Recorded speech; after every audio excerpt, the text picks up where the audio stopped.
ideas how to stop that thing? Rancors adhere to a social hierarchy. You have to challenge the Alpha for authority. Oh, that I can do.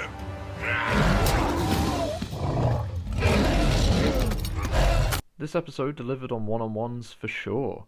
Some were okay, like the Slaver versus Hunter, the Brizak versus Moochie the Rancor, still a bizarre choice of name, I'm not gonna lie. But why? Why would you do that? Why would you do any of that? But the winner, without a doubt, goes to this muscle-bound beefcake beating down on an animal. Wow, cool! Wait a minute!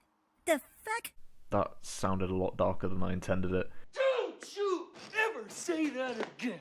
All kidding aside, this episode didn't try to do anything too taxing in terms of plot, but helped to further the Batchers and their journey so far, and provided them with something they need. Before we get too far into this, I'll give you a rundown of the episode before I offer up how I feel about it. This episode brings us in hot off the Batchers' run-in with Fennec in the previous episode. They're desperate for answers and in a last-ditch effort to get themselves together and find something substantial to give them the funds they need going forward, Echo chimes in with an idea to visit Sid.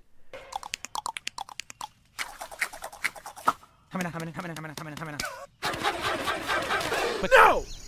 An informant that the Jedi used during the Clone Wars to give them a leg up with the movements in the underworld, and was seemingly used by outsider Jedi for the insider knowledge that they were losing sight and being able to see due to the Force becoming clouded to them. They head to the planet Ord Mantell, and once they arrive at Sid's bar, it takes them a second before Omega pins down who Sid actually is, being previously dismissed by her when asked about where her whereabouts are. The Batch, being naive to this state of living, want information regarding Fennec, but before they go any further, Sid wants something from them in return. Sid wants the Batchers to rescue a kid named Moochie, who was kidnapped by Zygerian slavers previously featured in the Slaves of Kadavo arc in Season 4 of the Clone Wars, where once they return Moochie to her for her employer, she'll pay them for the work and get them their information they want on Fennec. They agree, thinking this will be a simple rescue op, but after a bit of tracking goes awry, they get caught by the slavers themselves. It's left to Omega to try and save them. But in her attempts to do so, she unknowingly unlocks a container playing host to a baby Rancor, who is quickly revealed to be Moochie. What? After the Batchers assumed it was another young child also chained up around the fountain that they are. The situation quickly descends into chaos and Moochie wrecks house. As she quickly starts to take out the surrounding forces, Hunter, Wrecker and Tech go after her while Echo and Omega escort the hostages out of the area to safety. Meanwhile, Moochie takes out the Brizak, Hunter takes out the remaining slavers, and being informed by Tech that Rancors work off of the position of a hierarchy by combat, Wrecker goes toe-to-toe with a baby Rancor to try and subdue her and eventually wins. You serious? Closing out the episode, we find out that Moochie is a gift for no less than Jabba the Hutt, as Bib Fortuna comes to collect her, seemingly setting her up to be the Rancor in Return of the Jedi that Luke will eventually kill. Poor Moochie. If this is very much the case, then again, sorry Moochie, but before you jump on me in the comments section, I'm aware that the Rancor in Episode 6 did receive another name in a Star Wars novel, which was Patissa. But there is debate around whether that name just means something like my love or my dear, as the keeper to that Rancor had a close attachment to her. I'll leave that up for all of you to decide though, but in my opinion, I personally think that Moochie is that Rancor.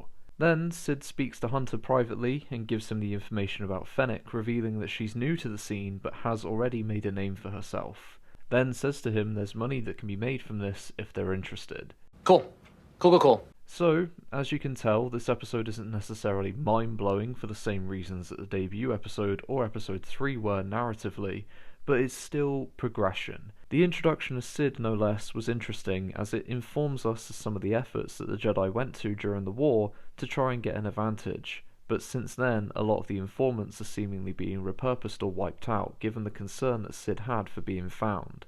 I'll save you some time for the rest of the series review. We don't learn much else about Sid, which is frustrating as I think in her own right she's intriguing enough, but hopefully we get a little more on her in the future now with the second season shortly on the way. I did enjoy this one for what it was, but in terms of the wider narrative it doesn't offer a huge amount as I've mentioned. It is just another moment in the Bad Batch's history, though it was informative as to another part of the galaxy's underworld coming back to life in the cinders of the Republic. The resurgence of the Zygerians is concerning and something to keep an eye out for future stories. The relationship between Omega and the group proves to be profound again, given she assists the group multiple times throughout this one episode, becoming essential to deducing Sid, tracking the Batchers down, releasing Muchi, and then retrieving her own weapon. She's being thrust into the galaxy with little preparation, but is taking it like a champ. There was obviously no Crosshair in this one, but that's okay. There didn't need to be. The charm to his character in a lot of ways is how sparingly he's used. It builds anticipation and suspense that is perfected throughout the series and keeps audiences around as you become excited for his eventual reappearance in their lives. That's going to do it from me though, everyone. If you like this video, leave a little thumbs up, subscribe on your way out, and don't forget to check out my other videos. And until next time, take care, and may the Force be with you.